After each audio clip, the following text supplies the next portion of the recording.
we're just about to hear now from Dr. Joanna Gould, who is a portfolio company within Discovery Park's Discovery Park Ventures portfolio, but is also based at Discovery Park. And she's going to share her funding journey with us. Brilliant. Thanks very much.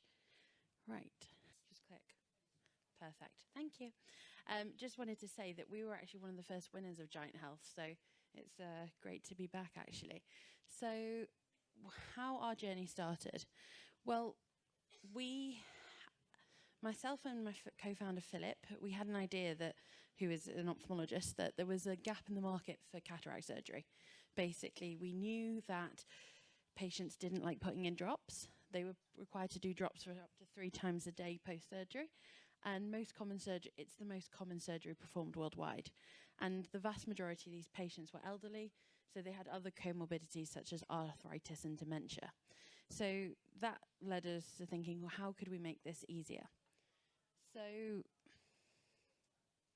we had an idea. We took that idea to Panacea Stars, and we were the first winners of this.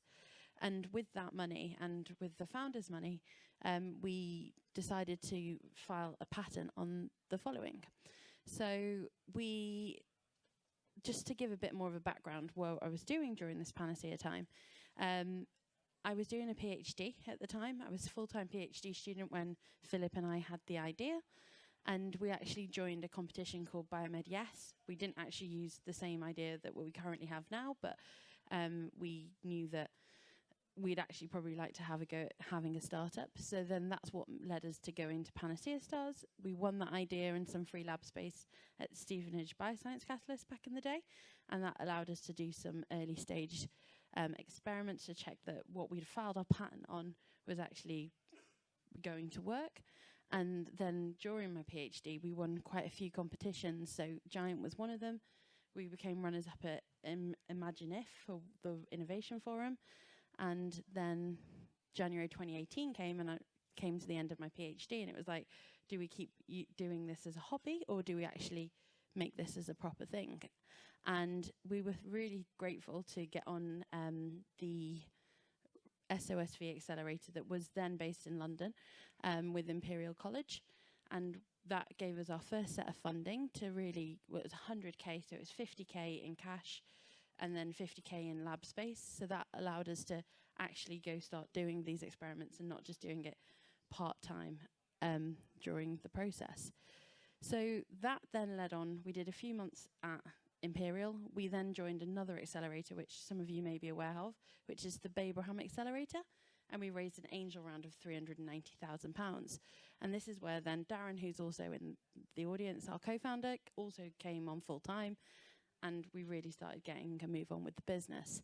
So this is what we actually made. So during that time where we were winning prizes and gaining money and filing patents, we were also doing more and more experiments, and the business kept evolving, and this was what the final product is. So we've taken the already existing intraocular lens, which they'd normally use during cataract surgery, and we've added those 2 little darker clips on it, which have a sustained drug release, which would be what you would normally put your drops in, but this will release and dissolve into the patient's eye over a number of days post-cataract surgery, so they won't need to do anti-inflammatory drops anymore. So it improves our patient compliance, and it avoids any complications, because some people have problems with eye drops where they get corneal melts or allergic reactions to the eye drops themselves. So it manages the non-compliance issue.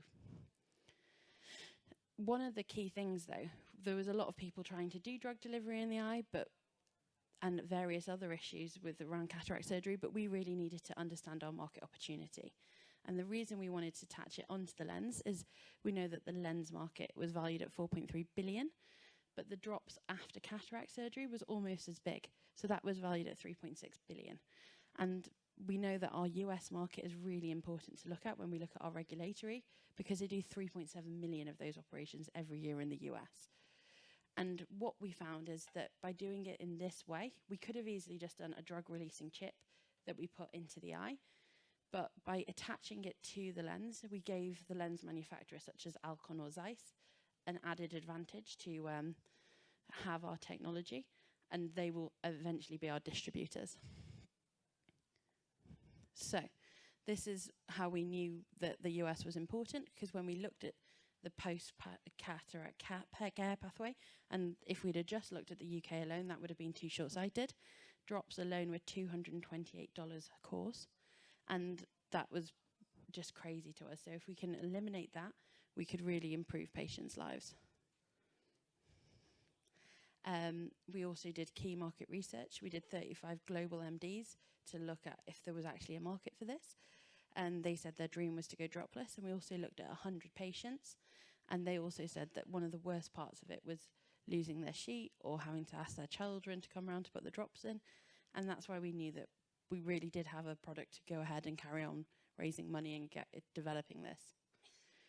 And when we looked at would people actually pay for our product, because there's one thing of having it and is it a nice to have? People in the US, doctors in the US said it was a definitely yes, or rather yes, for willing to pay for this product. So one of the key things we did look at, there's a lot of people trying to do drug-releasing products in the eye and cataract surgery, but we were the only one that could attach to a standard manufacturing IOL, which meant that it was a really good appeal to the strategics to want to put it on, but it also meant that a surgeon wouldn't change the way they did surgery. They'd just take that lens like they would normally and inject it into the patient's eye. So a little bit more about what the timeline was. So January 2018, we did the accelerator. We then did another accelerator. We were probably one of the few people that did multiple accelerators, but it worked for us at the time. We've been optimizing the drug release over the last few years and our manufacturing. And then what was really important was we got an Innovate UK grant in 2020, which was just the right time considering COVID hit a couple of months later. And that allowed us to really work out how we were going to manufacture this to scale. And then we're currently now on a bigger £1.4 million Innovate UK grant. And we've just found out today we've got another £1 million from Innovate UK to improve our GMP manufacturing. And we relocated to Discovery Park in Kent because we needed more space at that time, which has been a fantastic move for us, and we've stuck there. So over the last few years, we've shown that we can encapsulate the different types of drugs. We've done our in vivo rabbit studies. But one of the things, I have made this sound quite simple, that we just keep getting money from time to time again, but for every Innovate UK grant we got a hell of a lot of them rejected. So if there's anything I could say is definitely carry on trying and keep applying, because yeah, we had a fair few failures before we got there. So our next part of timeline is that we're just doing some more efficacy studies at the moment, and we're getting ready to do our phase 1 in middle of next year, and then our phase 2 in 2025. This couldn't be possible without a fantastic team. The team's grown over the years. We've managed to gain chairman. We've got a fantastic non-executive, which we actually got through Panacea Stars, who is the author of the NICE guidelines in the UK, which has been fantastic for us. And we've also gained a CTO in Tom Kemp. And what I wanted to say for lessons learned for people going ahead with this, talk to people, build your network. If we hadn't have joined Panacea Stars and got Paul Rosen, I dread to think what would happen, because we wouldn't have opened as many doors in ophthalmology as we did. Join accelerators, we did 2. It was great. We've done 3 actually, that's a lie.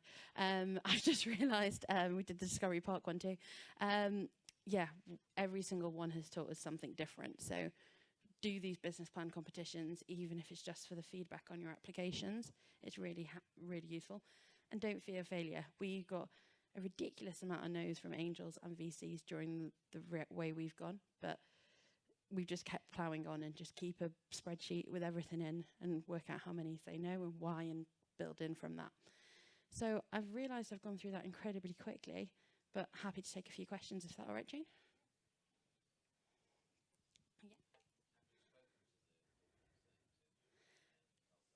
Yeah, so we are currently in the process of speaking to quite a few corporates at the minute. So yeah, that's a more delicate learning curve than we thought, but yes. We were hoping to wait until after our phase 1 data, but I think we've ended up speaking to them a bit sooner. Yeah. Thanks a lot, Joanna, for that journey. I think it does reiterate how long it can take sometimes to raise investment, especially when you're going from an idea and you're not a spin-out company from Oxford or Cambridge. During this journey, which you actually started in 2016 and got your like real big check, 320 investment in 2019, how did you make sure that you still kept yourself ahead of the competition? In terms of, you probably weren't the only ones doing this, and like, how did you make sure of that market intelligence? Yeah, no, absolutely. So at the time, we were aware of one of the competition, which was Lydia Mapstone. We had a very good patent attorney, to be perfectly honest, and saw what they were filing. We were just checking our claims, making sure we were putting in the correct amendments to make sure we were ahead of it. And I know it's costly, but we didn't have a hell of a lot of time and a hell of a lot of money to do crazy amount of experiments, but from a patent point of view, we could be quite clever with how we were filing. So yeah, our patent attorneys were probably invaluable at that point in time, I'd say. I've got 2 questions for you, Joanna.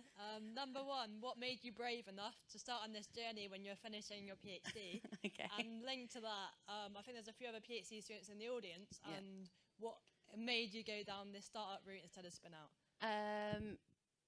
Okay, firstly, so I'll answer the second one first. So my PhD was nothing to do with this.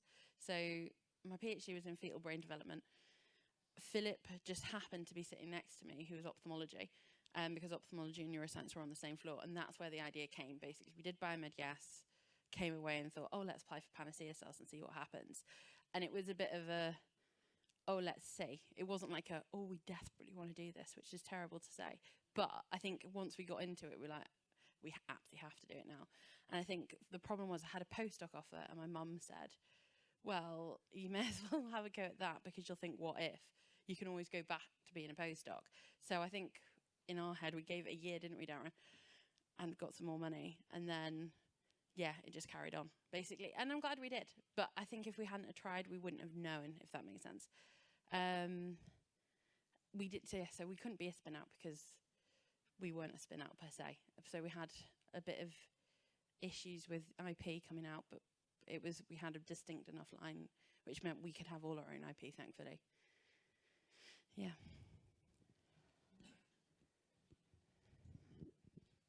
Thank you for that. That was really good to see your story there, and also good to hear you blended in grant funding as well as equity, as well as accelerators. You've done the full gamut, which is ideal. The organisation I work for, we help businesses navigate the complexities of the funding landscape, and really good to see you've done the Innovate UK. But I wondered whether you'd considered something like the European Innovation Council Accelerator, the EIC Accelerator from Europe. Yeah, we've considered it. It's never been quite the right time for us, because we've either been too early for the EIC, and then Brexit happened and it was a bit confusing what we could, but now we are probably back on. You were exactly the right position. So now I think we'd probably be back on for it. It is something we've looked at quite recently. But yeah, I think EIC is also really good to apply to, for sure.